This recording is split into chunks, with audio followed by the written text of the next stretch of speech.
Hey guys, अभी recently मैंने 2-3 लोगों के सेशन लिए और उनको बॉडी एक की प्रॉब्लम हो रही थी।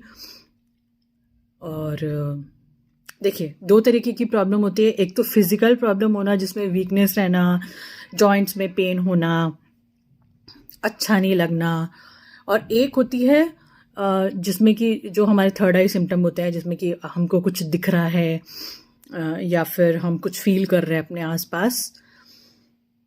तो ये सब असेंशियल सिम्टम्स हैं। असेंशन जब हमारा होता है तो हमें चीज़ें फील होने लगती हैं, दिखने लगती है, बॉडी में भी चेंजेस आते हैं, सेलुलर लेवल के ऊपर चेंजेस आते हैं। बट कई बार सारी चीज़ें हीलिंग से ठीक नहीं होती है। इसीलिए अगर आपके सिस्टम परसिस्ट कर रहे हैं 6 महीने, साल भर से आपको अगर सिम्टम्स चल रहे हैं, वो चाहे साइकोलॉजिकल हैं या फिर फिजिकल हैं, तो एक बार अपना ब्लड टेस्ट ज़रूर करवाइए।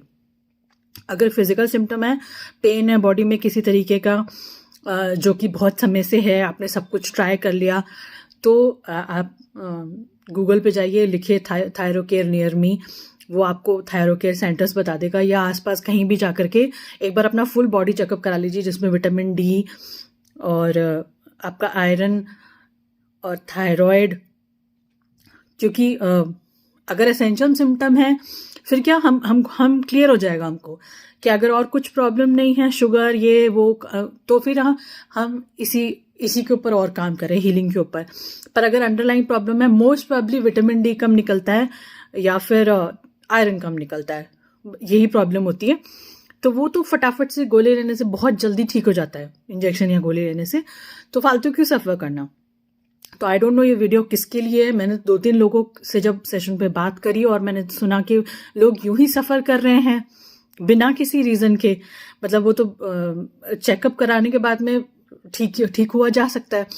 हर चीज़ को हमको हीलिंग से नहीं जोड़ना है।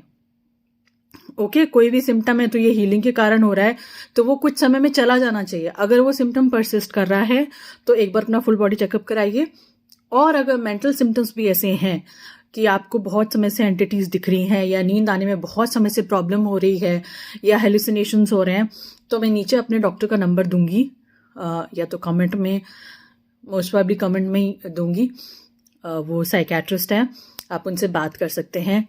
इट डजंट मीन, अगर हम किसी साइकेट्रिस्ट से बात करें, इसका ये मतलब नहीं है कि हम पागल हैं या तभी बात करनी है। क्योंकि हम इतनी इंटेंस हीलिंग्स करते हैं, हमारी बॉडी में केमिकल इम्बैलेंस हो सकता है। I am just talking about those people जिनको एक्चुअली आवाज़ें सुनाई दे रही हैं बहुत समय से, और जिनकी डे टू डे लाइफ में इन सब सिम्टम्स की वजह से प्रॉब्लम आ रही है, उनके लिए मैं बात कर रही हूँ। अब देखो, मैंने इतनी हीलिंग करी, मुझे डायबिटीज़ भी है और मुझे थायराइड भी है। मैं किसी भी तरह का कोई मिसकंसेप्शन नहीं रखना चाहती हूँ। अभी मेरा वेट बहुत बढ़ा हुआ है, मैं बहुत मीठा खा रही हूँ, तो हीलिंग कर ली तो आप परफेक्ट हो जाओगे, और सिर्फ हीलिंग करने के बाद में जो भी मन आएगा करते रहो, कुछ नहीं होगा, ऐसा कुछ नहीं है। हम हमेशा वर्क इन प्रोग्रेस है। हमारे सारे जो लाइफ के पार्ट्स हैं, स्पिरिचुअलिटी, मटेरियलिस्टिक चीज़ें, हेल्थ, ये सारे एक जितने ही इम्पॉर्टेंट है, और हमको उनको बैलेंस करना है। वो एवरीडे का अपना एक रूटीन है, एवरीडे का एक स्ट्रगल है। सो मैं तो बस अपना पॉइंट ऑफ व्यू आपके सामने रख सकती हूँ। तो बस हाँ, आपको अगर कोई सिम्टम्स, बार बार सिस्टम क्यों बोलूं, सिम्टम्स अगर आ रहे हैं तो आप नीचे कमेंट करके बता सकते हैं। और जस्ट अपना ध्यान रखिए। Okay, bye.